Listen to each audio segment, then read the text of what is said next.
Wait. Before we start, just want to make sure we're clear here. While this podcast talks about sobriety, mental health, and addiction, it is not meant to replace professional medical advice. Welcome to Sisters in Sobriety. I'm Kathleen. And I'm Sonia. And we're ex-sisters-in-law, brought together in marriage and bonded through our sobriety journey. Join us as we talk sobriety, addiction, and everything in between. You're in for quite a ride. And our Substack is buzzing with amazing content, from creative mocktail recipes to insightful courses and reflective exercises. There is something for everyone. Don't miss out. It's a great way to add some extra joy and depth to your journey. Check it out. Welcome to Sisters in Sobriety.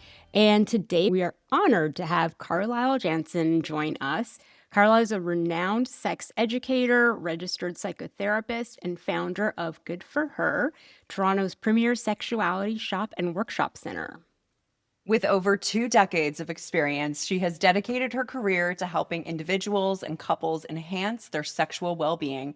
Carlyle is also the author of Sex Yourself, The Women's Guide to Mastering Masturbation and Achieving Powerful Orgasms, and Anal Sex Basics, The Beginner's Guide to Maximizing Anal Pleasure for Everybody. In this episode, we'll explore the challenges and pathways to reconnecting with one's sexual self during recovery from substance use disorder. And we'll also discuss the nuances of dual addictions like sex and love addiction and how they intersect with recovery journeys. Welcome, Carlyle. Hello, so great to be here. I'm so excited to have you. So can you share a little bit about your journey into sex education and therapy? Yeah, so goes way back. I grew up in a home where sex didn't exist. We didn't talk about it. I didn't see anything. And so it was really terrifying to me. And so I focused on sports, other things to avoid it. And when I was 21, I really couldn't avoid it anymore. And I thought, okay, I'm ready to take the plunge. And I was dating someone I was pretty comfortable with. And I thought, okay, we can do this. But we started getting naked and I freaked out and I said, I'm terrified of your penis. I've never seen a penis before. So he was really helpful. He gave me a little guided tour and showed me around. I thought, okay, we can make friends. And we were, getting intimate and having sex, and there's this build and this build and this build. And I'm like, okay, what's supposed to happen? What's supposed to happen? And he stopped and he said, what do you like? And I looked at him and I said, aren't you supposed to know that? And he suggested it might be helpful if I knew something about my own body and my own pleasure, which had never occurred to me before that point. So I started practicing on my own, trying to figure out how to have an orgasm. And after 2 years, I finally gave up. I thought, you know what? Some people are tall, some are short, some are good at math, others are better at art. I'm not going to orgasm. And I was pretty comfortable with that until a few years and relationships later, I got dumped for my inability to orgasm. So I thought, okay, this is time for me to learn and figure this out. And so I went to one of my good friends who had done all kinds of things in the 60s and 70s. And I was like, okay, what am I supposed to do here? And so she suggested I get myself a back massager. And so I did, and use it on my clitoris. And lo and behold, I had my first orgasm and thought, okay, now I know what this is all about. So I decided it's time for me to learn. Right? It's my late 20s, time for me to learn about sex and pleasure. I'm taking workshops, all these kinds of things. And I'm invited to my sister's bridal shower. And so I thought, okay, I'm going to bring her some sex toys as, my bridal shower gifts. And all her friends are asking questions. Where did you get that? And what does it do? And where do you put it? And how do you use it? I'm answering all these questions. They said, you're so comfortable talking about sex, you should teach workshops. And I'm like, who, me? Really? Me? So the first workshop I did was with my sister and her friends in 95. And I kept doing workshops. I thought this is kind of fun. And people said, we want a comfortable place where we can shop and we want more workshops. And so I decided to open a retail store that had a workshop space associated with it so that people could get comfortable and know who we were and what we were doing. And so that was my passion for many years. And then I was working with individuals and couples and, we'd be talking about sex and then the partner would say, yeah, but you don't do the dishes or, you this or whatever. I'm like, this is beyond I don't know what to do about this part of things. So I went back to school, got my counseling psychology degree, And so now I blend kind of a practical approach around challenges with orgasm, differences in libido, um, looking to enhance your relationship, maybe open your relationship, right? Diving into where some of your challenges came from and how do you navigate differences around, doing the dishes or other things as well. So that's kind of how I got here. I actually went to your retail store Oh, a great. long time ago when it was on Harvard, Yeah. right? It was on Harvard, Yeah. and it's no longer there, Yeah. right? So I sold the business to one of my staff. I just decided, you know what? I just Okay. want to focus on this. I just want to do one thing. So I sold the business to one of my staff, and so she's operating it online now. Okay. So when you started it, was it the workshops that inspired you to have a retail space, or what Yeah. inspired you to open Yeah. Good for Her? I Well, loved the so store, by the way. I loved it. oh, great. Awesome. Yeah. So, I mean, I started teaching workshops, and this was before the internet when I started. And so, how do you market a workshop on sex? Right. And people get really Mhm. worried about creeps, of course. And of course, my name's Carlisle. Is that really a woman? Like, I'm going to go to somebody's house and they're going to teach me about sex. Like, I don't know. This sounds a little bit shady. So I was doing workshops at the YMCA. I thought, okay, that's a space where people feel relatively comfortable. If anything weird's going on, they can run out and scream and say, like, there's a creep in there. So it was a safe space for people to go. I could build up a little bit of trust. But it was a really difficult way to market and really get things going. So when people kept saying, we want a store, and my passion was education, I thought, well, you know what? We can offer workshops through the store. People can come in and ask where their G spot is and leave if they want. And we can offer a little bit of education, or they can get to know us and decide, oh, I want to take a workshop. This place feels okay. And they come to a workshop on maybe orgasms. And what invariably happened was they sign up for one workshop and they're like, oh, wow, it was just normal people in that workshop space.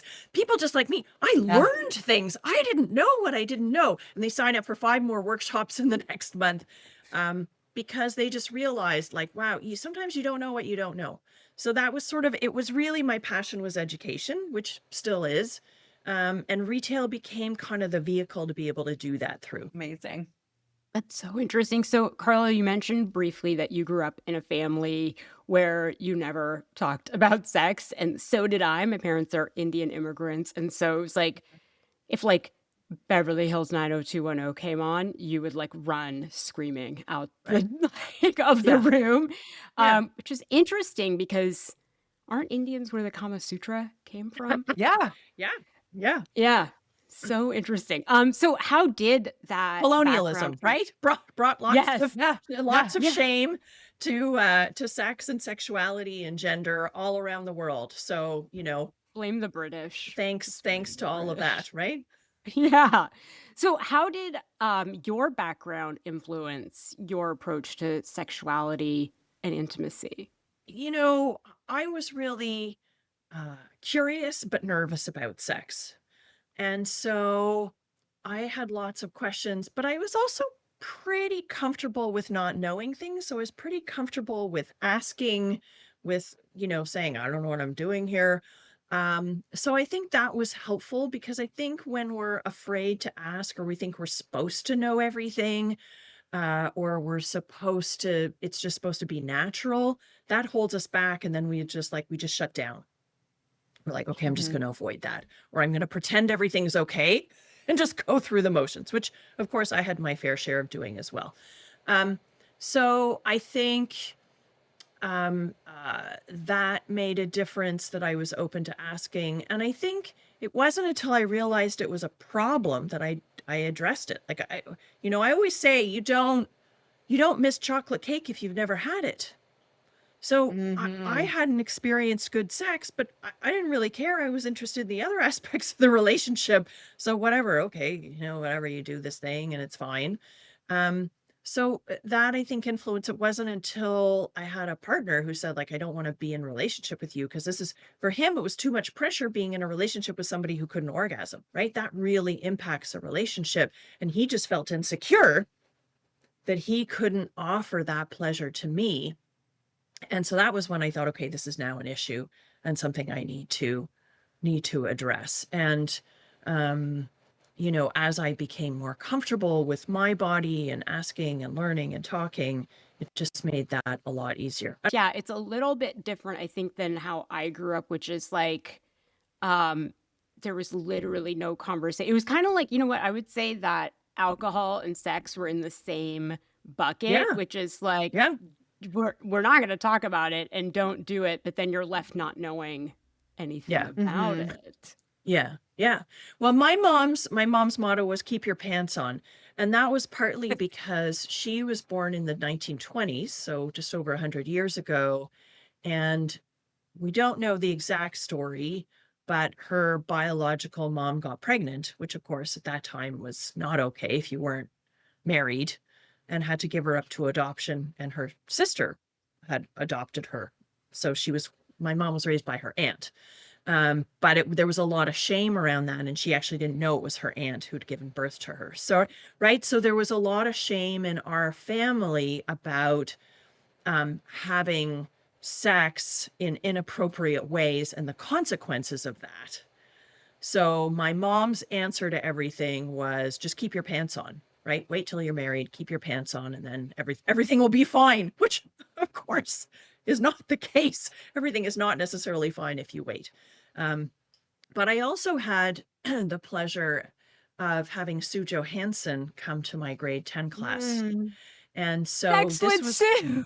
yeah, Sex with Sue. She was just starting her career. And so she was going into high schools before she was on radio and TV. And so she came to my high school in grade 10 and she said, I know some of you are having sex. And I looked around and I'm like, what? They're having sex. Like that was the farthest thing from my mind. But she, sort of talked about some of the processes and things that we do and how you get intimate and what does it mean to touch, da da da. Which kind of opened my eyes and I realized, oh, okay, this is something that's happening. She also came to my high school. Oh, It there was, you go. Sure. yeah. I mean, I don't know for our American listeners if she Um, was big in America. I She was don't kind know of if our she Dr. was. Ruth, right? Yes, that's right. She was She a was like our nurse, Dr. Ruth. but Yeah. she was like our Dr. Ruth. So, so how has your work evolved over the past 2 decades? Well, it certainly was focused mostly on workshops and education. And then I started working one-on-one, two-on-one with couples and individuals, and really kind of the practical sides of sex, right? Okay, so you're not having orgasm. So let's talk about mindfulness. Let's talk about techniques. Let's talk about communicating with your partner about what you like, or whatever the challenge is. So it was really in a group of people or in private, but really focused on sort of the techniques. And what I really love about the evolution of my practice is that now I bring a therapeutic piece in. So, okay, so Mm. what's happening to you as you are anticipating having sex, or if your partner invites you to have sex, or you're thinking about initiating sex, or you're in the middle of it, right? What are the emotions that are happening? What are the thoughts going through your mind? Um, and sort of really slowing things down to see what's going on that maybe came from a long time ago or more recently, and really unpacking memories, experiences. And so, kind of going deeper, which I find really interesting. And then also tying in the sexual intimacy with the emotional intimacy and how those impact each other, or, when I used to have sex, I used to have a few drinks in order to feel Yeah. relaxed or in order to get into the mood, or that's how I always did. What's it like when you don't? What comes up for you? And so those pieces just kind of I find more breadth and depth to what I'm doing, which is what I really enjoy. And each person is so unique. So in a workshop, you're talking to, these are some of the things that impact you. But when you're meeting with an individual or couple, okay, let's focus on what's actually impacting you, which I find more interesting. Hmm. I'm curious, is there one thing that you see the most of in your practice? One thing I see the most of, Yeah, I would say what's the most common is differences in sexual desire. I mean, the reality is that you have two people, you're not gonna enjoy the same activities exactly the same. So why would you enjoy sex exactly the same? Mhm. Um, and of Mhm. course, that can change over time. And very often at the beginning of the relationship, um, it's more common that things are on the same level because it's new and exciting and all that new relationship energy, and you're exploring and you want to try this and you want to try that. And after a while, one or both of you are sort of like, oh, don't you want to just snuggle on the couch instead? Or, well, this thing's bugging me that, Mhm. we haven't talked about. So, it happens in pretty much every relationship. And it makes sense, but it feels very distressing for both partners usually. Yeah, for sure. So we're just going to shift gears a little bit and Yeah. talk about sexuality during recovery. Yeah. So what are typical sexual challenges that people might face during addiction recovery? Yeah. There's a bunch of them, and of course depends on who you are, but one of the changes that's often happens is a change in libido. And so you've got, your body sort of readjusting to not having the substances. So you've got hormone levels, you've got sexual function that can change sometimes. Um, and so, if you were usually using substances going into sex, sometimes what that does is it reduces inhibitions, right?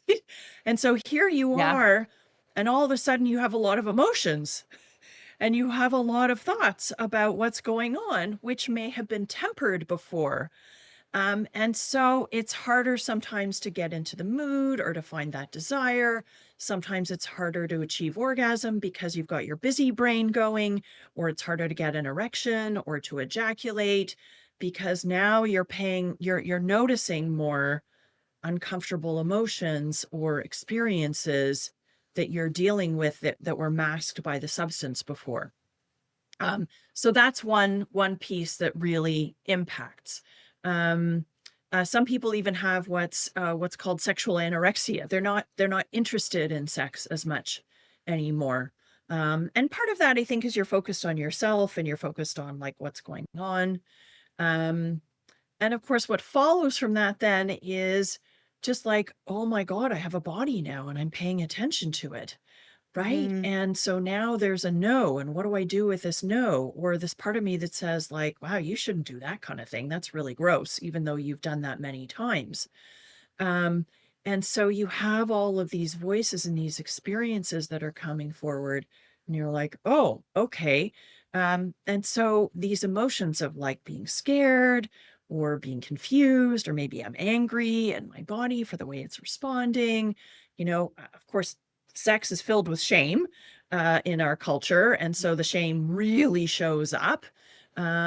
Sometimes we're surprised, sometimes we're disappointed at our performance. Sometimes we feel disgusted by things that we didn't feel disgusted by before, tastes, smells, all those kinds of things. Sometimes sex might feel more boring, right? Like, oh, Mhm. I'm not swinging from the chandeliers anymore. So, all of those pieces, you're reconnecting with your body that you've sort of often avoided paying attention to when you were using substances. And so, what does that mean? And how do I reconnect with my body? So I know you mentioned the sexual anorexia. Is that the same as sexual numbness? I would say sexual anorexia and how I've seen it used is more like you're not interested in it, right? You're not interested in sex. Just like, with your food anorexic, you're not interested in eating. You think you shouldn't or whatever. So it's more that you're just not interested. But numbness is definitely something, well,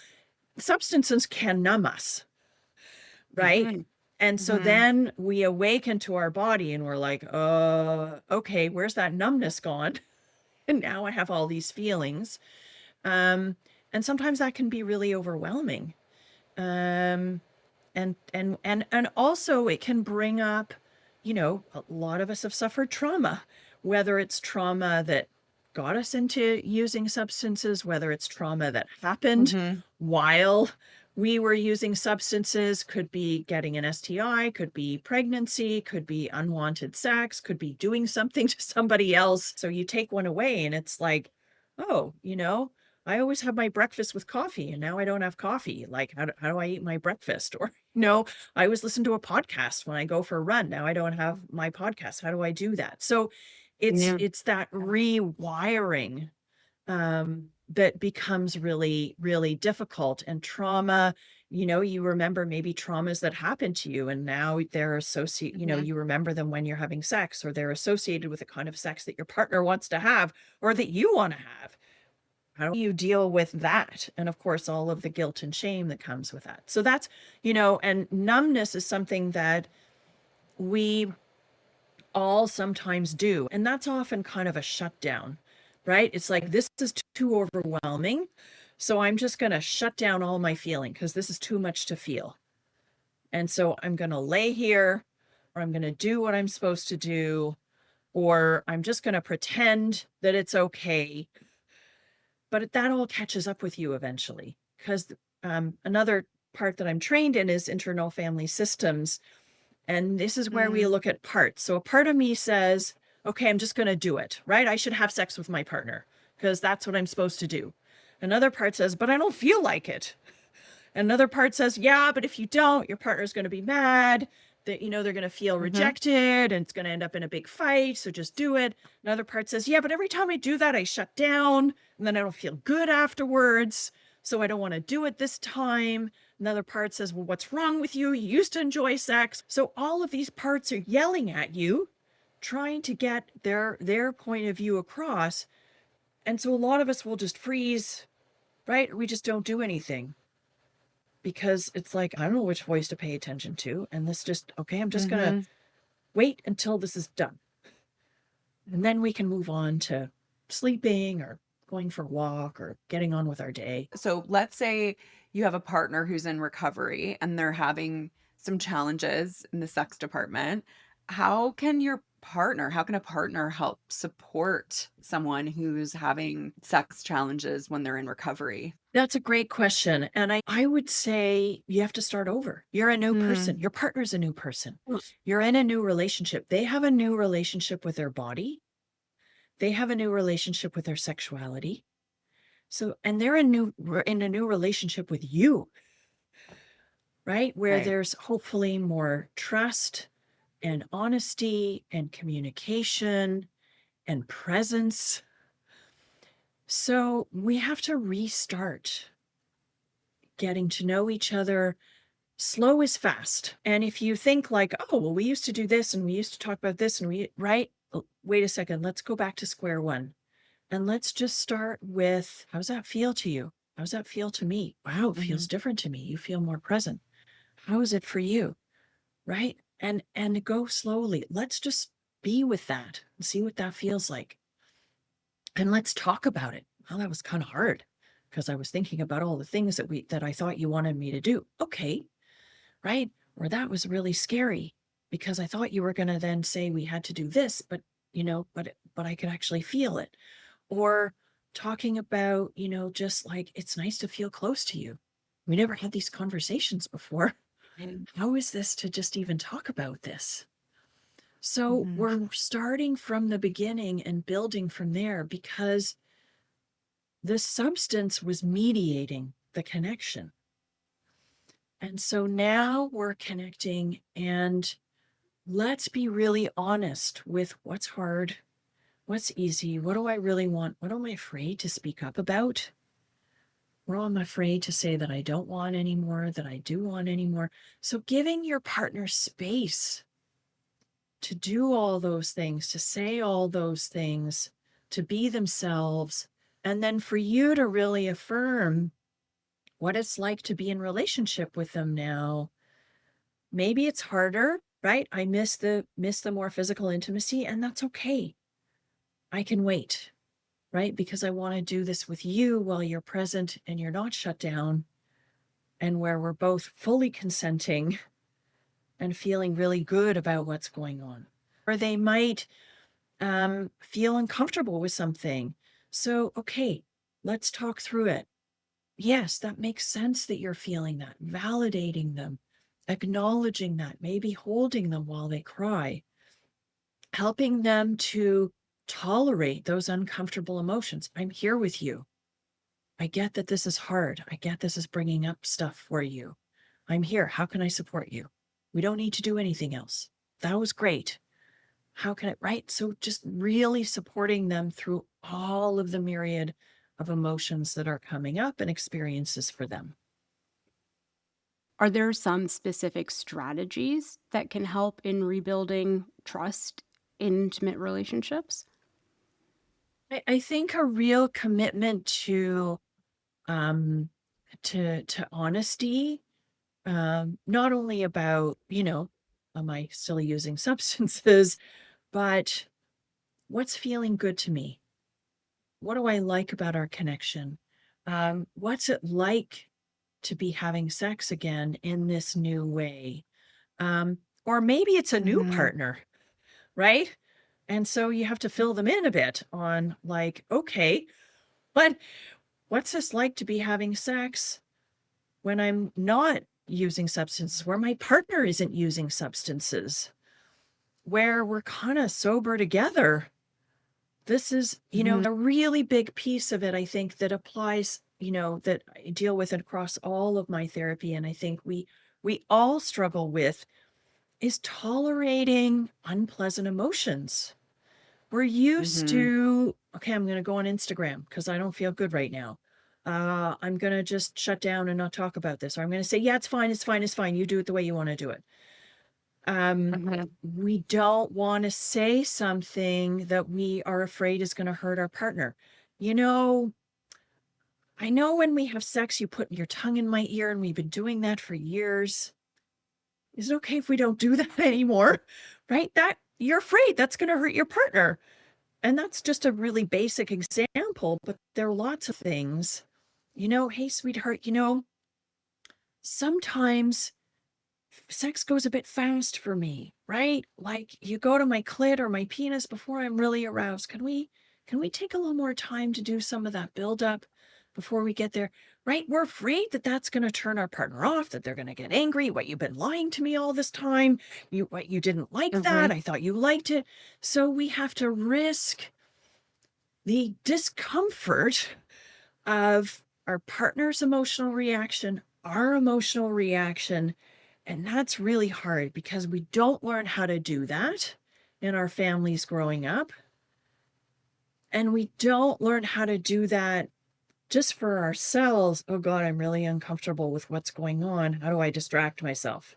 Right? Okay, I'm going to Mhm. look at the ceiling and think about what I need to paint there, or I'm going to compose, shopping lists. So that's a big piece of it, is how do we deal with the discomfort of uncomfortable emotions that we're not really good at dealing with, and sharing those with a partner if we're comfortable. I was going to ask, how does someone navigate consent and boundaries post recovery? Yeah. And what I'm thinking of is that you would potentially navigate them in the same way, but it sounds like communication is sort of the cornerstone of that, is communicating that and knowing that there's going to be moments of discomfort. But I'm going to ask the question, Yeah. how does someone navigate consent and boundaries post recovery? Well, and consent is always a muddy area, Hmm. right? And you add substances, and the law argues that there's no consent.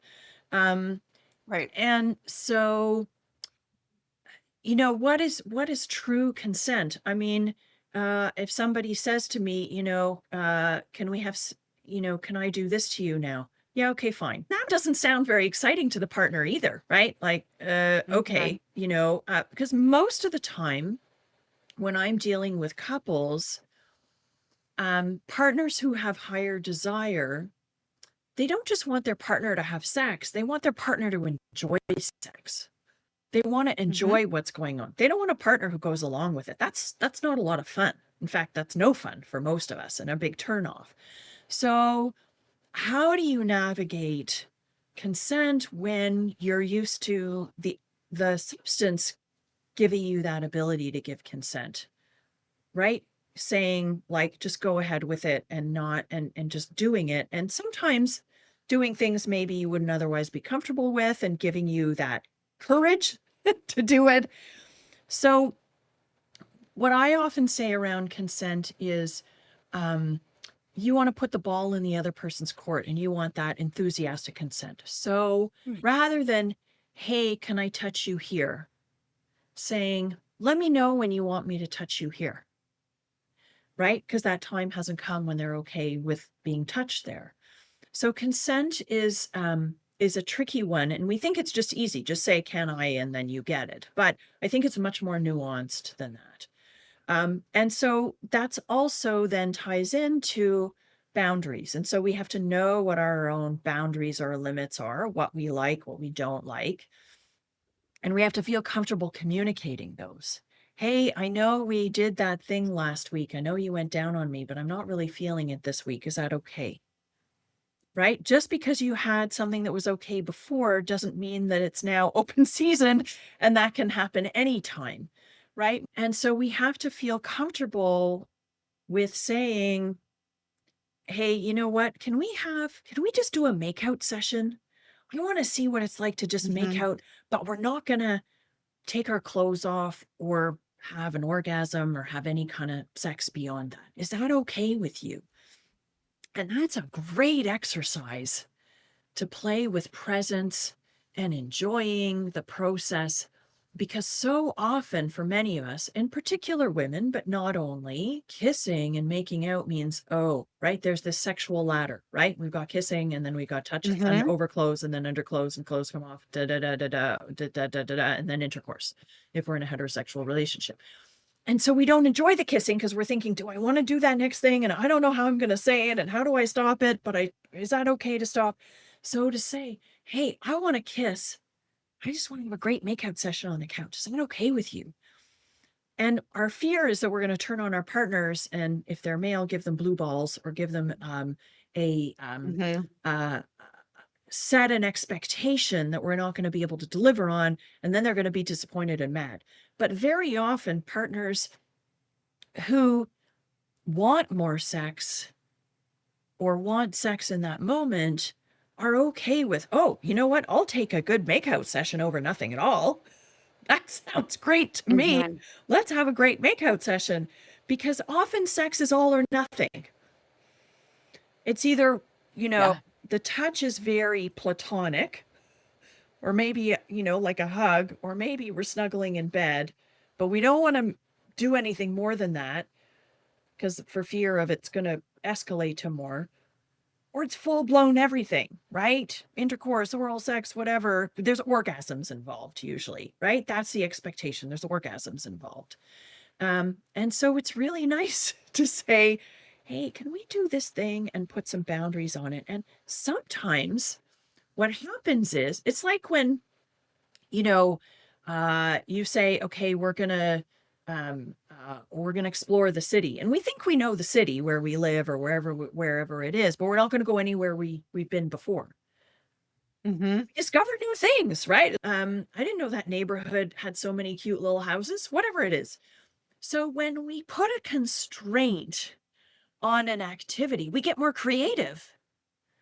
We're more invested, we're more present, we discover new things, we try it in different ways, and making out can feel really different. So boundaries can really serve us in terms of expanding pleasure, as well as ensuring that we're doing what we feel good about. And I would say what really completes it is then you talk about it afterwards. Wow, what did you notice about that? Right? Wow, well, I realized I really love, Tom or no Tom, right? I was so much more present. I really enjoyed just smelling you and tasting you and right? So that processing it afterwards, debriefing it doesn't have to be a big deal. I usually say, notice 1 to 5 things that was different for you, right? And it doesn't have to be a long, like, oh, going into my past and but like, wow, I noticed this and I really like this. And this, I could take or leave, but this was really great. So I think that's really useful for, especially in recovery, where we're getting to know our bodies again, with a partner. In that instance, it's hard to kind of kiss yourself, but, but whether it's, a kissing with a partner or getting to know your own body, your own genitals, your whole body, what feels good, right? Debrief with yourself afterwards if you're just on your own. Like, wow, that was really interesting. That felt better. I used to like that. I don't like it anymore. Whatever it is. Yeah. So, Carlisle, for someone like me who all of a sudden found myself single and sober at 46, and so Mhm. I'd never had like a initial sexual encounter sober. I had never gone on Mhm. a first date sober. So, Yeah. and so I was always sort of in this state of disconnection. Yeah. How do mindfulness and body awareness aid in sexual reconnection? hmm I mean, mindfulness is so important when it comes to sex in general. Um, and so in recovery, of course, that's going to be really important to really notice, wow, I'm really scared, right? About how this is going to go and how am I going to navigate that? So we need to know how we're going to cope with those uncomfortable emotions and be gentle on ourselves, right? What is my expectation of this date? We're going for coffee, we're going for dinner. What am I comfortable with? And what I want to just sort of put as an absolute boundary and say, you know what? I'm not going to go home with this person, even if I want to. There's always a next Mhm. time, right? And sometimes what makes intimacy and sex really great is leaving wanting more. That's really exciting. Mhm. That's fun. Rather than doing it all the first time, you never get that sense of anticipation in the same way. You can still can, but of like, what's it going to be like to, I want to ask this question. I want to do that. What's it going to be like for the first kiss and da da da da da. So I would say going into it knowing, okay, this is what I want to do. This is how I'm going to navigate when I feel uncomfortable. I'm going to go to the bathroom if I'm really noticing discomfort and just say, excuse me, whatever. I think being aware of the triggers that a new relationship and dating are going to have in and of themselves, right? Some people say that we shouldn't start dating until we're, a bit into our recovery because the stress of our relationship triggers all of that discomfort. And so we need to be ready for that and know that we have our strategies in place. Mhm. Um, so um, I think also being honest if you feel comfortable. I mean, if this is somebody that you're going to date long term, they're going to know eventually that you're in recovery. So do you want to put that out there? You know what? Hey, this is kind of new for me. At what point does that feel comfortable sharing that, I'm not used to doing this sober. So this is new. So I want to go really slowly. How does that feel for you? Right? I think that's a great question. And if somebody's really judgmental, okay, well, you've got your answer before you've invested a whole bunch of Yeah, time in them exactly. versus someone who says, wow, tell me more about that. Wow, that's really brave. Okay, how can I support you in that? And I know one person who even, you know, I, I mean, she's been sober for a year.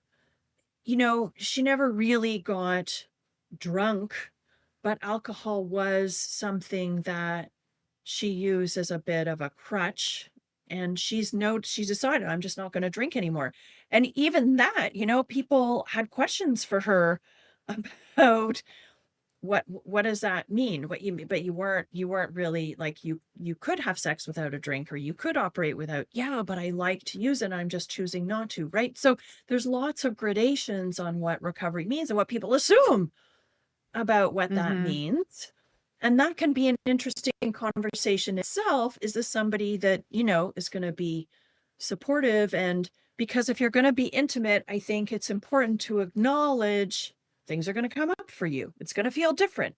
Yeah. You to be able to talk about that, even if it's just the emotional intimacy of, I'm really liking getting to know you. That can feel kind of Mhm. scary, right? I want to Yes, for run into a sure. date with you, or, I really like you and I'm not sure about our compatibility. Can we talk about it? Like, these are all really difficult conversations to have and good to know. What role do you think masturbation has in recovery, if any.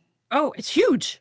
Huge, huge. I mean, so I think, first of all, we're our own sexual partners and will be for our whole lives. Some of us Mm-hmm. discovered young, some of us discovered that partnership later in life. So it's the most Mm-hmm. reliable, it's always available. Um, um, you know, Getting to know, um, especially if you're not in partnership, okay, so you have if you're feeling horny, you can get yourself off, and you can also figure out, okay, how do I relate to my body now? Let's try masturbation. Let's try discovering my body. And even if it's just like touching your hair, oh, does that feel okay? There's so much shame around sex. What does Mm-hmm. that feel like to me? How can I affirm myself? Maybe I need to work through some things around what I was told about what was okay or not okay. Of course, masturbation itself brings up lots of shame in many people because of um, the messages we were given about who masturbates and why you should or shouldn't. Um, and also the whole thing about, well, I'm masturbating every day. Am I an addict? No, Right. as long as it's not preventing you from getting to work or preventing you from connecting with a partner. There's nothing wrong with you pleasuring yourself and getting to know those sensations without substances moderating it, I think is really important so that when you're with a partner, you're not shocked. Like, oh, that feels Mm-hmm. different than it used to. Get to know your body as it is now and figure out what works the same, what doesn't work the same, what's surprising, maybe you need more stimulation. Maybe you want to try a vibrator if it's hard for you to orgasm or hard to get an erection. Play with some of that. And if you're really getting distracted by thoughts, this is where mindfulness comes in for people of all Mm-hmm. bodies, right? Okay, so what are the messages, right, that you're getting, and bringing yourself back to how much can I feel? What can I savor? What can I notice in my body? And oh, yeah, there's that thought about this is wrong. And so mindfulness can really be helpful. And the messages that we get are good to then process with a partner, a friend, a therapist. Keep having this thought about, like, I should be doing X, right? I should be feeling more. Okay, what's that all about? Because that's going to get in the way of feeling pleasure and connecting with yourself and your partner. Mm-hmm. Yeah. If we switch gears a little bit to the idea of dual addictions, Yeah, with sex and love addiction. So, yeah. how common is it for people to experience dual addictions, like a substance and sex or love addiction? And what is the difference between sex and love addiction? Well, they often go together. Um, um, and I just want to preface with some people don't buy into. There's a lot of controversy as to whether it's actually an addiction or whether it's more of a compulsion. And part of it is teasing out, as I said, with masturbation.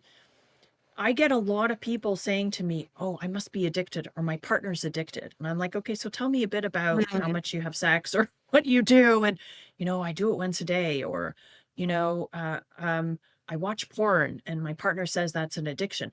Well, not necessarily. So there's so much shame about sex in general. And when you look at some of the questionnaires to, am I a sex addict or a love addict? Do you feel shame after you have sex? Well, lots of people who don't have problems with compulsions feel shame after they have sex. Do you have fantasies that you Right. don't feel good about? Well, yeah, lots of us do. And some of those fantasies we never want to do, but we still feel uncomfortable with them. So part of it is it really a compulsion addiction or is it just natural sexuality? Yeah. So let's say then we've determined it actually is a compulsion. Um, so, you know, sex and alcohol or other substances are often, you know, very commonly used. Um, and so the other thing, so in internal family systems, we talk about firefighters.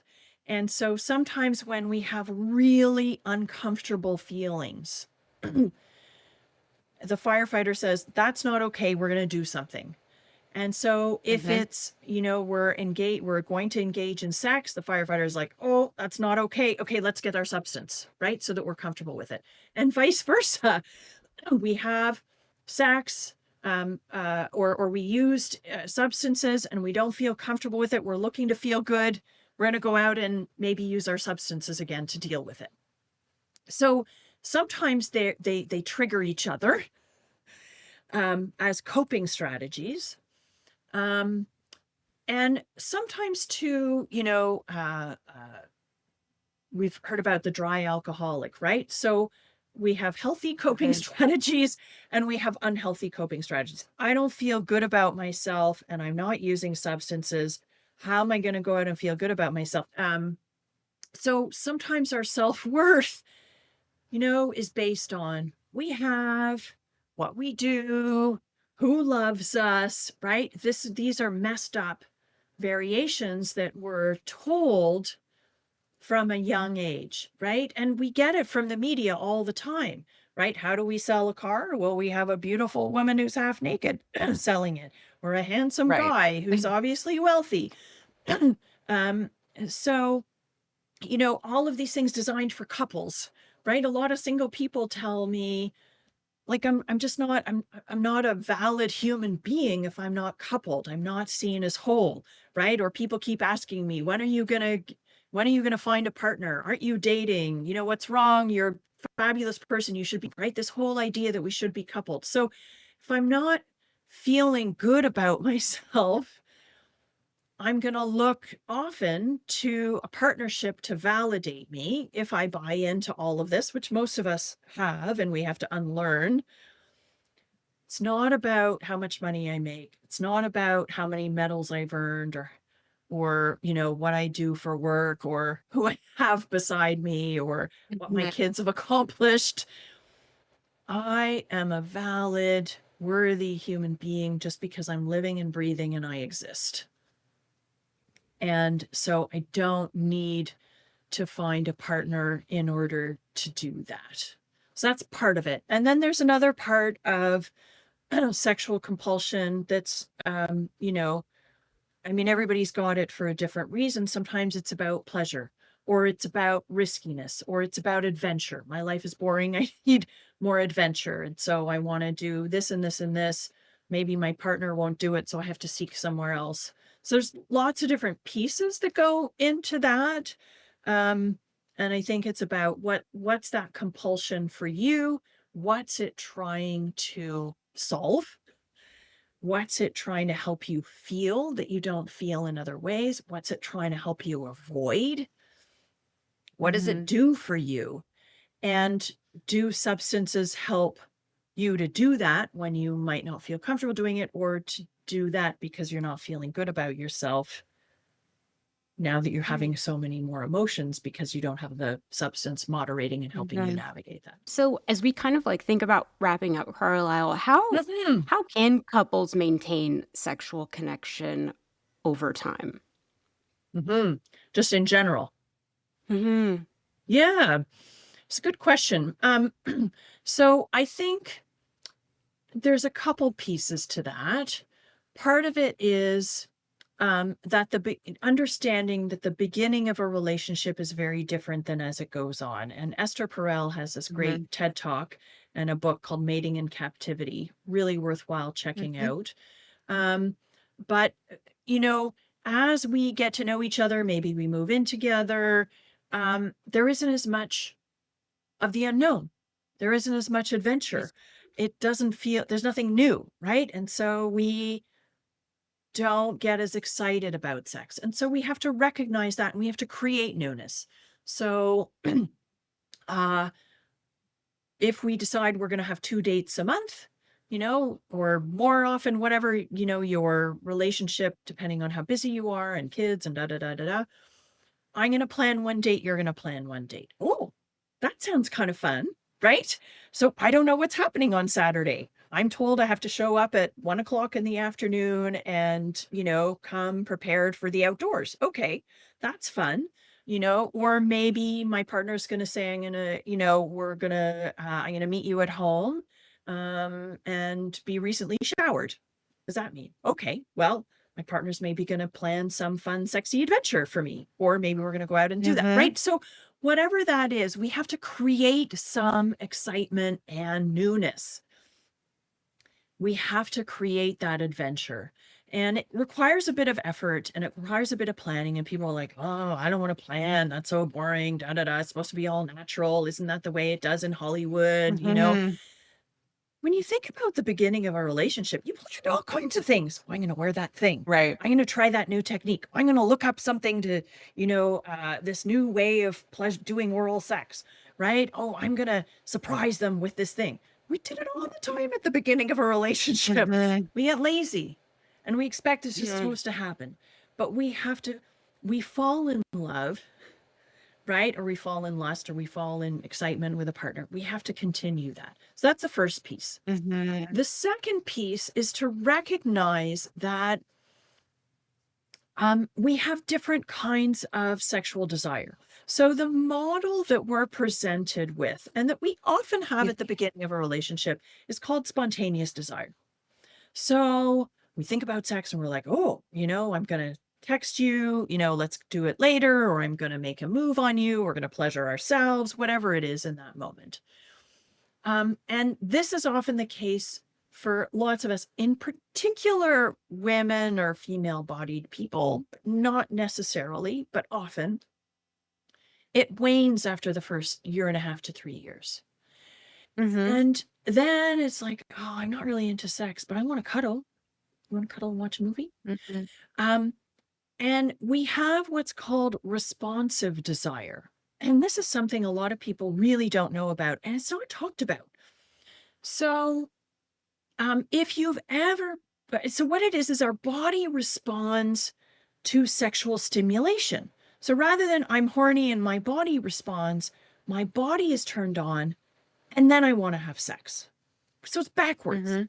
So if you've ever been in the situation where, oh, it's been a while, I know my partner's horny, okay, I'm going to take one for the team, and you engage in sex with your partner. Now, if your partner knows how to pleasure you and you feel pleasure with sex, you start kissing. And if you like that, oh, that feels good, you get turned on and you think like, oh, now I want a little more. And then you want sort of touch maybe around your chest or your body, whatever. Ooh, that turns me on. Now I want more. And then you want touch around your genitals. You want your full body, da, da, da. Ooh, that's great. Now I want more. And before you know it, you're having full blown sex, whatever that looks like. And you're like, woohoo, how come it's been so long since we had sex? That's because we're expecting that our desire is going to fall from the sky. And it doesn't for lots of us. So what we need to do is, rather than wait to find the time when I'm horny, it's probably not going to happen, plan sex or find times when I'm open. So let's make out and see what happens. Maybe it's going to lead to more and maybe it won't, but at least we had a good makeout session. So what am I willing to do? What am I open to? And as long as your partner knows that, okay, so we're going to have a date on Saturday afternoon. Okay, what am I feeling like? Oh, I'm feeling kind of sensual. I'm feeling a bit tender because I had a rough week. Okay, how about we have a shower together? How about we touch each other over our bodies naked and see where it goes? And if that arouses, we'll continue. And if it doesn't, we've had a nice intimate time together. So rather than all or nothing, we have some little bits of in between. So knowing that that's your kind of desire, that it's responsive, then we can take responsibility for that and say, okay, what feels good for us? Are we going to be intimate once a week, 3 times a week, 3 times a month? What feels reasonable? Okay, so how about, I plan, and maybe if you have more spontaneous desire, I know pretty much if I initiate, you're good to go. I'm going to, in my head, say, okay, Saturday morning, we're going to get up, we're going to have breakfast, and then I'm going to initiate.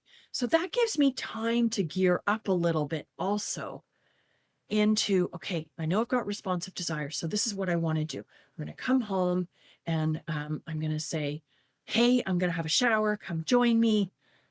Right. So I can set it up without my partner knowing, with my partner knowing. And this way we maintain a healthy sexual connection that feels good to us with a frequency that feels good to us.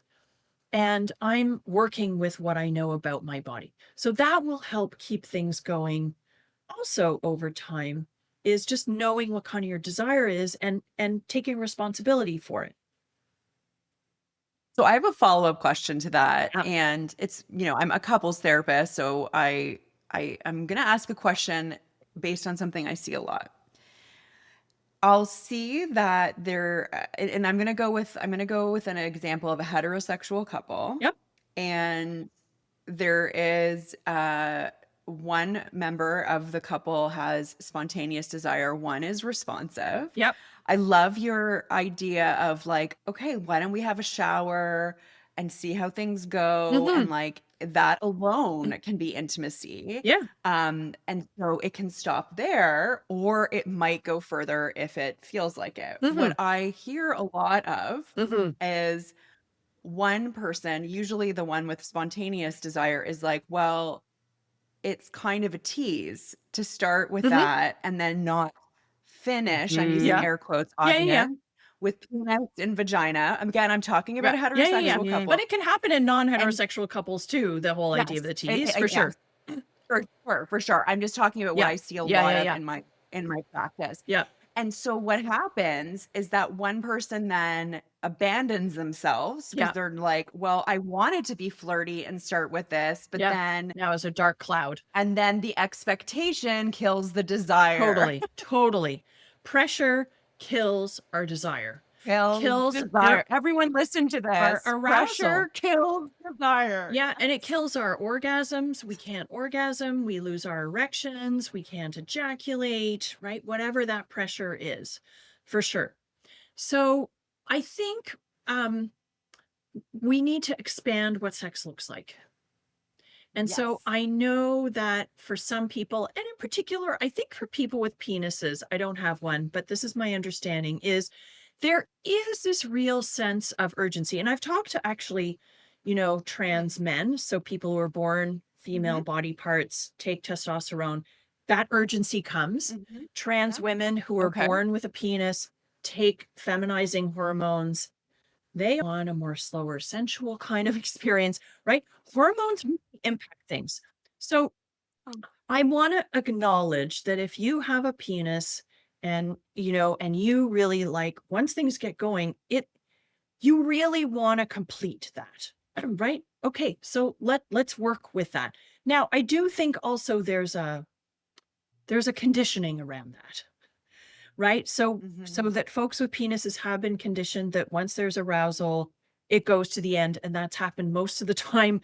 And so it feels uncomfortable if it doesn't, emotionally, if not physically. So we can work with that. So this idea of a tease, that's saying that sex equals intercourse and or orgasm. Right.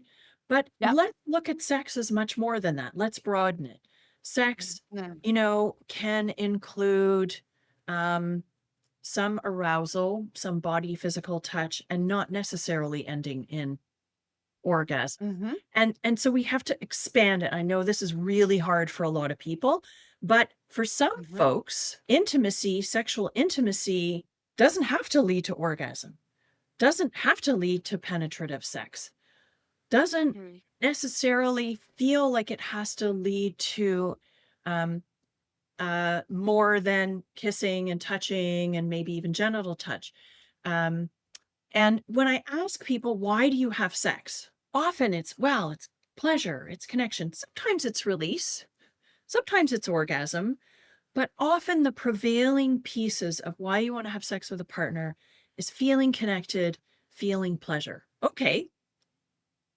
That's a broader range, right, than just orgasm.